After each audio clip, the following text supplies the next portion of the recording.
your advocate RN Kana, coming to you today to continue where we left off. So last time we talked about infection, and today I just want us to look into diagnosis. Okay, how do we come to diagnosing a patient, the processes, what is supposed to be done. And so I always say that if you have any questions, drop it in the comment. And ladies and gentlemen, this is for the patient. We want the patient to have the best of care. We want Africa, especially Ghana, our medical system to be better, and that the patient doesn't become a victim of certain mistakes because of ignorance.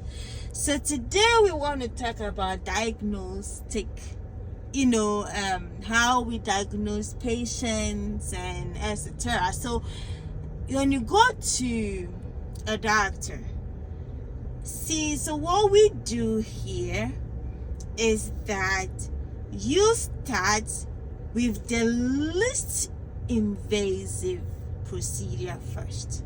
So what I mean by invasive is like, look at this one.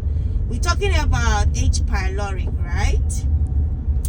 And the patient comes to you with, symptoms of heartburn, stomach discomfort, and all the above. And you want to, rule out certain things. So whatever a doctor does is to rule out or rule in a diagnosis, right?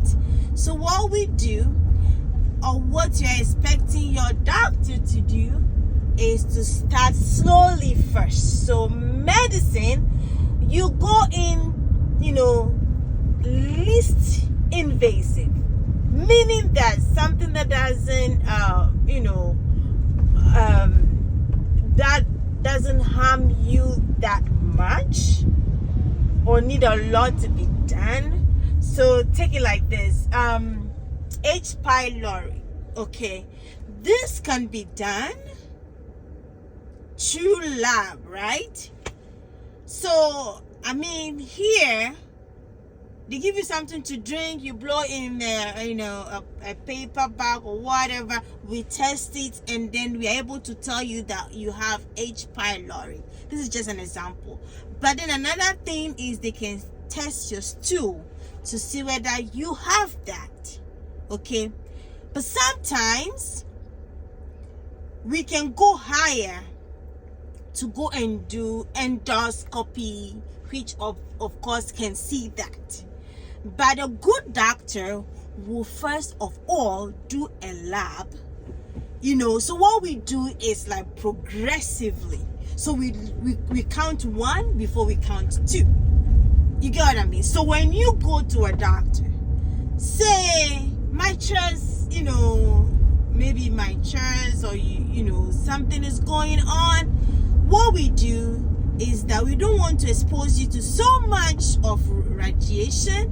So probably we are looking for what we can do least to harm you whilst we are diagnosing you accurately, okay? So we want to look at what can I do, the least test I can do to get what I'm looking for, okay? I do not want to go to the highest test first before I come out and say you are having that, So like the H. pylori that I was talking about, first we do the lab, and maybe it's negative, and you realize that this shouldn't be negative, and you are very confident that there is H. pylori, and you still want to rule it in.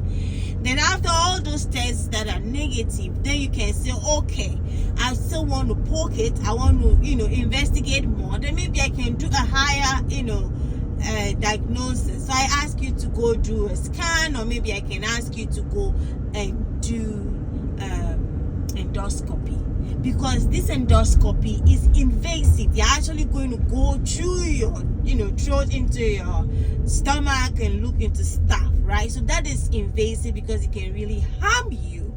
So what I'm trying to teach you today is that a doctor should not just start with, okay, I'm thinking you have H. pylori. So the first test is we are going to do endoscopy, and he's not even tried to do a test first.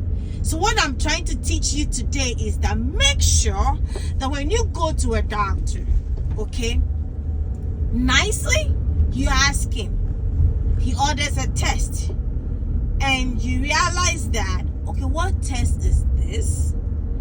And you just ask explanation, because you prefer an x-ray to a CT scan, okay? But sometimes some of them are very peculiar, okay, in diagnosing certain things. For instance, when I think you have a blood clot, okay, meaning that you have a blood somewhere, here what we do, or a good doctor will first of all test for your D-dimer, and it's a simple lab, right? And if it feels like, oh, okay, it's high, so I think I want to rule or diagnose you with a blood clot in your lung, we call it PE or whatever, the doctor wants to confirm that, then he does what? CT scan, okay? The doctor should not just straight ahead, oh, I think I'm suspecting a clot in your lung, so you're going straight to do a CT scan. No.